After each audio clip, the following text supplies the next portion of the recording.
Time Management Part 2. Oke, basically harusnya Anda sudah mengerti nih, kenapa time management itu penting. Dan kita sudah membahas soal to do dan multiplying time. Masuk ke priority matrix. Sudahkah Anda menjawab 2 pertanyaan yang saya berikan di video part 1? Jadi, hal yang penting adalah hal-hal yang harus kita lakukan. Bila tidak, maka kita akan kehilangan atau mengurangi value. Hal yang mendesak adalah hal-hal yang perlu dikerjakan secepatnya. Pasalnya, hal yang mendesak belum tentu penting. Jadi apa jawaban Anda untuk pertanyaan mana yang harus didahulukan? Hal penting atau mendesak? Saat mengadakan polling untuk time management, dari 100 kepala, 13 berkata harus lakukan hal yang mendesak dahulu. Dan saat ditanya, bila kita kehilangan waktu untuk mengerjakan hal yang penting bagaimana? Zong, tidak ada jawaban. Betul kata Stephen R. Covey. Yang baca Seven Habits pasti tahu nih. Dia bilang kita ini menghabiskan terlalu banyak waktu untuk melakukan hal-hal yang mendesak, tapi tidak cukup waktu untuk hal-hal yang penting. Maka priority matrix ini membantu sekali teman-teman. Setelah ada to do 2.0 atau list yang harus kita kerjakan setelah melewati filter multiplying time, plotlah mana yang harus dikerjakan dahulu, mana yang bisa ditunda. Yang penting dan mendesak, seperti menanggapi komplain pelanggan contohnya. Namanya juga lagi jengkel, nggak suka pelanggan nunggu itu.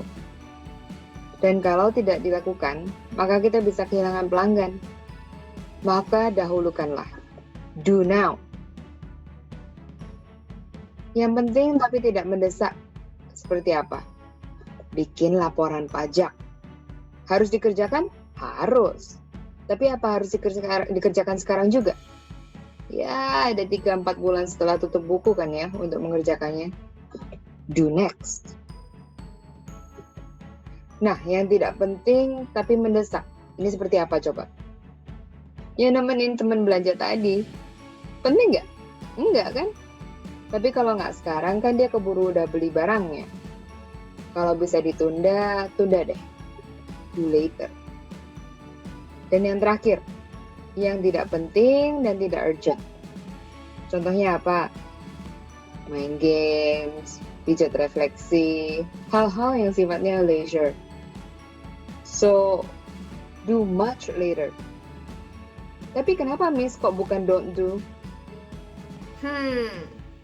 Karena a good time manager harus bisa set waktu untuk istirahatnya juga.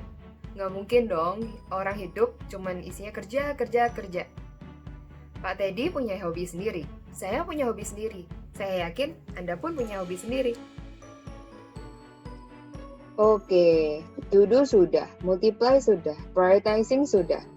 Now last but not least, scheduling. Ingat di awal part 1 saya mention soal Elon Musk? Ever wonder nggak, gimana bisa dia punya waktu untuk mengatur 5 revolutionary companies? Jadi si filantropis ini memiliki caranya sendiri dalam time management, yaitu time boxing. Bukan tinju ya, lebih ke arah box kardus.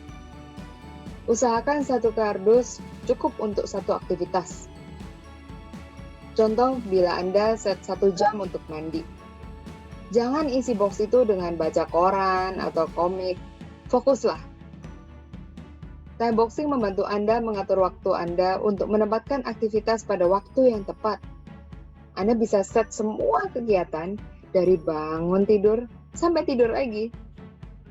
Time boxing ini menyatukan to do 2.0 kita dengan kalender, preferably Google Calendar. Dengan time boxing, Anda dapat memiliki gagasan yang jelas, tugas Anda untuk 2-7 hari ke depan, menjadi lebih organized, khususnya bila mengharuskan kita untuk bekerja sama dengan orang lain.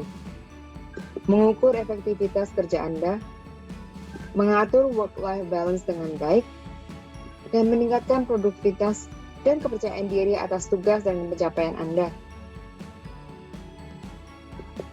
By now, Anda harusnya sudah mengerti bagaimana cara membuat to-do list, multiplying time, prioritizing dengan priority matrix, dan scheduling dengan time boxing.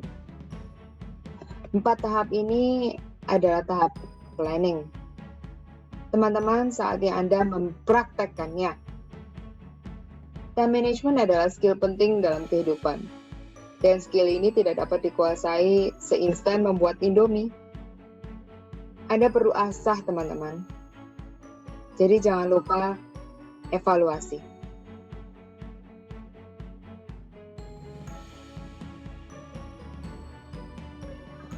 Practice, practice, practice, guys. John Dryden pernah bilang, ciptakan kebiasaan Anda dan kebiasaan Anda menciptakan Anda. Nah, mau seperti apa Anda? Jangan harapkan hal baik dari time management yang buruk. Karena kalau mau mencapai hal yang besar, tapi time management Anda masih buruk, ayo deh kita mulai belajar time management. Percayalah, tantangan terbesar terletak pada diri Anda. Karena a good time manager mempunyai komitmen dan disiplin yang tinggi. Tapi penyesalan selalu datang terlambat. Betul apa betul? Jadi sebelum terjadi, ayo deh kita belajar time management yang baik dan tanyakan pada diri Anda setiap malam. Apakah aku sudah bijaksana dalam menggunakan waktuku? Berikut references yang saya pakai untuk materi time management ini. Nama saya Felicia Bella Kurniawan dari International Business Management International Class, Universitas Ciputra. Salam, entrepreneur.